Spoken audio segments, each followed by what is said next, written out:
शकुंतला पानी का भरा ग्लास उठाती है और बिस्तर पर सो रही निधि के चेहरे पर दे मारती है। नासपीटी, कितनी देर तक घोड़े बेच कर सोती रहती है? मैं कितने देर से अपनी चाय का इंतजार कर रही हूँ। माफ करना, आज मेरी तबीयत थोड़ी ठीक नहीं है तो मैं दवाई खाकर सो गई थी। तुम बैठो, मैं अभी तुम्हारे लिए चाय बना कर लाती हूँ। भाग्यवान, कम से कम कुछ दिन तो अपनी बच्ची के साथ प्यार से बिता लो। अगले हफ्ते वो घर से विदा होकर चली जाएगी। अरे विदा होकर चली जाएगी तो क्या करूँ? इसे अपने सर पर बैठा लूं? दुनिया भर की बेटियां चाहती है विदा होकर अपने ससुराल। बचपन से लेकर निधि की शादी के दिन तक भी निधि की माँ ने उसके साथ कभी कोई अच्छा व्यवहार नहीं किया। यहाँ तक कि निधि की विदाई के समय भी उसकी माँ ने उसे एक बार भी अपने गले से नहीं लगाया। कम से कम आज तो अपना हाथ मेरे सर पर रख दो माँ। आज तक मैं हमेशा तुम्हारे प्यार के लिए तरसती रही हूँ। आज तो मैं विदा होकर हमेशा के लिए अपने बाबुल का ये आंगन छोड़कर चली जाऊंगी। कम से कम एक बार तो तुम मुझे अपने गले से लगा लो। सबके सामने ये झूठा ड्रामा करने की कोई जरूरत नहीं है। शादी हो गई है ना तेरी, अब पीछा छोड़ हमारा और जा यहाँ से। निधि की आंखों में माँ के प्यार की तड़प देखकर भी शकुंतला पर कोई प्रभाव नहीं पड़ता। वो निधि को आशीर्वाद देने के लिए भी उसके सर पर अपना हाथ नहीं रखती। निधि के पिता उसे आशीर्वाद देते हैं और वो विदा होकर अपने ससुराल चली जाती है। अगले दिन, बहू, आज तुम्हारे ससुराल में तुम्हारी पहली रसोई है, इसलिए सबके लिए अच्छा सा नाश्ता बना लो और कोई मदद चाहिए हो तो बता देना। जी माँ जी। निधि ने शादी से पहले हमेशा लकड़ी के चूल्हे पर खाना बनाया था, इसलिए उसे गैस पर अच्छी तरह खाना बनाना नहीं आता था। इसी वजह से खाना बनाते हुए सूजी का हलवा थोड़ा जल गया। हे भगवान,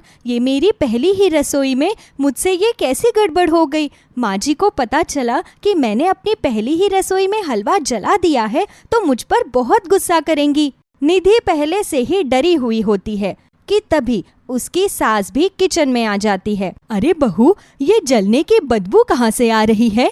वो माँ जी, वो मुझसे ये हलवा थोड़ा सा जल गया, लेकिन मैंने जानबूझकर हलवा नहीं जलाया माँ जी। वो मैंने पहले कभी गैस पर खाना नहीं बनाया तो इसलिए ऐसा हो गया। मुझे माफ़ कर दीजिए माँ जी। प्लीज़ आप मुझ पर ये गरम हलवा मत फेंकना माँ जी। ये कहते हुए निधि बहुत घबरा जाती है और उसकी आंखों में आंसू आ जाते हैं। नासपीटी, तुझे दाल बनाने को बोला था ना? पूरी की पूरी दाल जला दी। सारे खाने का सत्यानाश कर दिया तूने। ये ले, चख अब तू इस जली हुई दाल का स्वाद। दाल जलने की वजह से निधि की माँ ने उसके हाथों पर गर्मा गर्म दाल फेंक दी थी, जिससे निधि का हाथ बुरी तरह से जल गया था। आज जब ससुराल में उसके हाथों से हलवा जल गया तो उसे अपनी जिंदगी का वही दिन याद आ गया और वो अचानक बहुत ज्यादा घबरा गई। शांत हो जा बहू, क्या हो गया? हलवा ही तो है, जल गया तो क्या हुआ, दोबारा बन जाएगा। अच्छा चल, आज मैं तुझे गैस पर खाना बनाना सिखाती हूँ। आज तू अपनी सास के हाथ का हलवा खाना। अपनी सास का इतना कोमल व्यवहार देखकर निधि की आंखें भर आती है। उसकी सास उसे गैस पर हलवा बनाना सिखाती है और उसे अपने हाथों से वो हलवा खिलाती है। जल्दी बता, हलवा कैसा बना है? बहुत अच्छा बना है माँ जी, मुझे सूजी और बेसन का ये हलवा बहुत पसंद है। अच्छा, फिर तो मैं हर रोज तेरे लिए ये हलवा बनाया करूँगी। ऐसे ही समय बीतता गया। तभी एक दिन खाना बनाते हुए निधि के हाथ से कांच का बाउल नीचे गिरकर टूट जाता है। हे भगवान, ये मुझसे क्या हो गया? उस दिन हलवा जलने पर तो माँ जी ने मुझे कुछ नहीं कहा, लेकिन ये तो माँ जी का फेवरेट कांच का बोल था। इसके लिए तो माँ जी मुझ पर बहुत गुस्सा करेंगी। अरे बहू, ये इतनी तेज आवाज कैसी थी? क्या हो गया? माँ जी, वो गलती से मुझसे आपका फेवरेट कांच का बाउल गिरकर टूट गया। मैं सच कह रही हूँ माँ जी, मैंने जानबूझकर उसे नहीं तोड़ा। अरे तो बहू, तुझे किसने कहा कि तूने इसे जानबूझकर तोड़ा? काम करते हुए कभी कभी हो जाता है ऐसा, इसमें इस तरह घबराने वाली क्या बात है? और ऐसे बाउल तो मेरे पास और भी रखे हैं, दूसरा निकाल लेंगे। मैं शांता को कहकर ये कांच साफ करवा देती हूँ, कहीं तेरे पैर में ये कांच ना लग जाए। शांता, जरा यहाँ आकर ये कांच साफ कर दे तो। अपनी सास के मन में अपने लिए इतनी चिंता देखकर निधि की आंखें भर आती है। नास पीटी, जब देखो तब चीजों का सत्यानाश करने पर तुली रहती है। अभी पिछले महीने ही ये कांच के ग्लास खरीदे थे, जानबूझकर तूने ये ग्लास तोड़ा है ना। मेरे कांच के ग्लास का पूरा सेट खराब कर दिया तूने। रुक, अभी बताती हूँ तुझे। जब तक तुझे इस झाड़ू से मार नहीं पड़ेगी ना, तब तक तो तेरी अक्ल ठिकाने आने ही नहीं वाली। नहीं माँ, मैं सच कह रही हूँ, मैंने जानबूझकर ये कांच का ग्लास नहीं तोड़ा। मुझे मत मारो माँ। शकुंतला कांच का ग्लास टूटने पर उसे झाड़ू से बहुत मारती है, साथ ही टूटे हुए कांच के टुकड़े उसके हाथों में चुभाने लगती है। माँ, बहुत दर्द हो रहा है, मत करो माँ ऐसा। अब आ रहा है ना मजा। वो दिन याद करके निधि की आंखों में आंसू छलक आते हैं। निधि बेटा, तुम रो क्यों रही हो?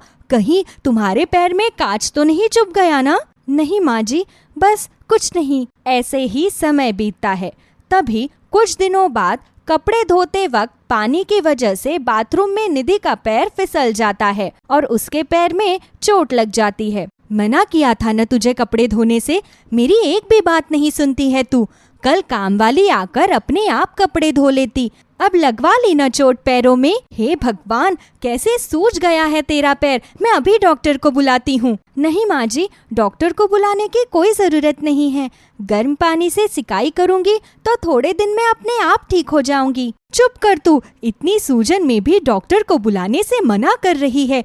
तुझे भले ही अपनी कोई चिंता न हो, लेकिन मुझे तेरी बहुत चिंता है। शारदा डॉक्टर को फोन करके निधि को दवाई दिलवाती है और अपने हाथों से निधि के पैर की मालिश करती है। आप ये क्या कर रही है माँ जी? क्यों मुझ पर पाप चढ़ा रही है?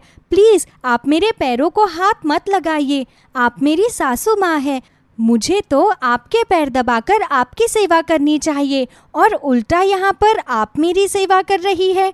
तो क्या हो गया पगली? अगर तेरी जगह मेरी बेटी के पैर में चोट लगी होती तो क्या मैं उसके पैर की मालिश नहीं करती?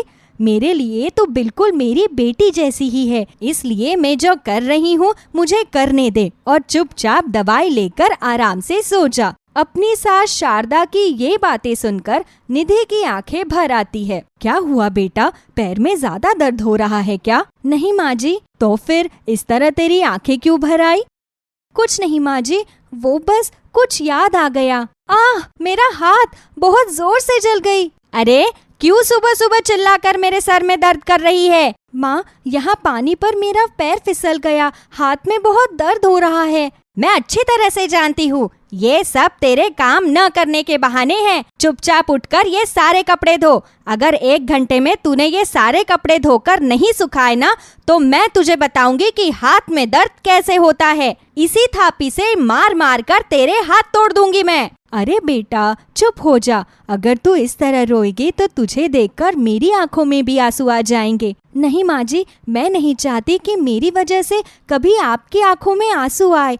खुद से इतना ज्यादा प्यार करने वाली सास को मैं कभी रोने नहीं दूंगी। मेरी बच्ची, अच्छा तू आराम कर, मैं तेरे लिए हल्दी वाला दूध बना कर लाती हूँ, उससे तुझे जल्दी आराम मिलेगा। शारदा काजू बादाम डालकर निधि के लिए हल्दी वाला दूध बना कर लाती है और जब तक निधि का पैर ठीक नहीं हो जाता वो हर रोज उसकी मालिश करती है और उसे हल्दी का दूध बनाकर पिलाती है। समय बीतता गया। बहू, आज सोमवार है तो मैं भोले बाबा के मंदिर जा रही हूँ, थोड़ी देर में लौट आऊंगी। और हाँ, आते हुए तेरी जुकाम की दवाई भी लेते आऊंगी। ठीक है माँ जी। शारदा मंदिर चली जाती है। तभी निधि किचन में खाना बनाने लगती है। जब तक माँ जी मंदिर से लौटेंगी तब तक मैं उनके लिए उनके फेवरेट कढ़ी चावल बना लेती हूँ, खाएंगी तो बिल्कुल खुश हो जाएंगी। निधि कढ़ी चावल बनाकर कढ़ी का पतीला गैस से नीचे उतारती ही है कि तभी उसका फोन बजने लगता है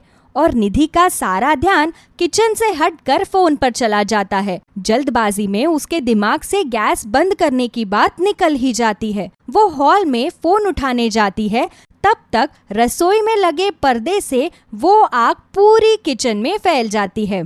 लेकिन निधि को जुकाम होने की वजह से उसे बिल्कुल भी जलने की खुशबू नहीं आती और वो अपने कमरे में जाकर आराम से लेट जाती है। कुछ देर बाद वो आग धीरे धीरे पूरे घर में फैल जाती है। पूरे घर में फैले धुएं से जब निधि को खांसी उठने लगती है, तब वो देखती है कि घर के चारों तरफ आग की लपटें उठ रही है। वो घर से बाहर निकलने की पूरी कोशिश करती है, लेकिन उसे बाहर निकलने का कोई रास्ता नहीं मिलता। इतनी देर में शारदा भी मंदिर से लौट आती है, लेकिन उसका घर आग से झुलस रहा था और पड़ोस के लोग आग बुझाने की कोशिश कर रहे थे। अरे ये क्या हो गया? मेरे घर में आग कैसे लग गई? मेरी बहू कहाँ है? तुम्हारी बहू अभी तक बाहर नहीं आई। अब तो फायर ब्रिगेड वाले ही तुम्हारी बहू को आकर बचाएंगे। नहीं, मैं फायर ब्रिगेड का इंतजार नहीं कर सकती। शारदा के पड़ोसी उसे बहुत रोकते हैं, लेकिन शारदा अपनी बहू को बचाने के लिए अकेले ही आग से झुलसते हुए अपने घर में चली जाती है। तभी फायर ब्रिगेड वाले भी वहां आकर आग को बुझा देते हैं और उन दोनों को बाहर निकाल लेते हैं। माँ जी, आपने मुझे बचाने के लिए अपनी जान की भी परवाह नहीं की। मेरे खातिर आपने अपनी जान जोखिम में डाल ली।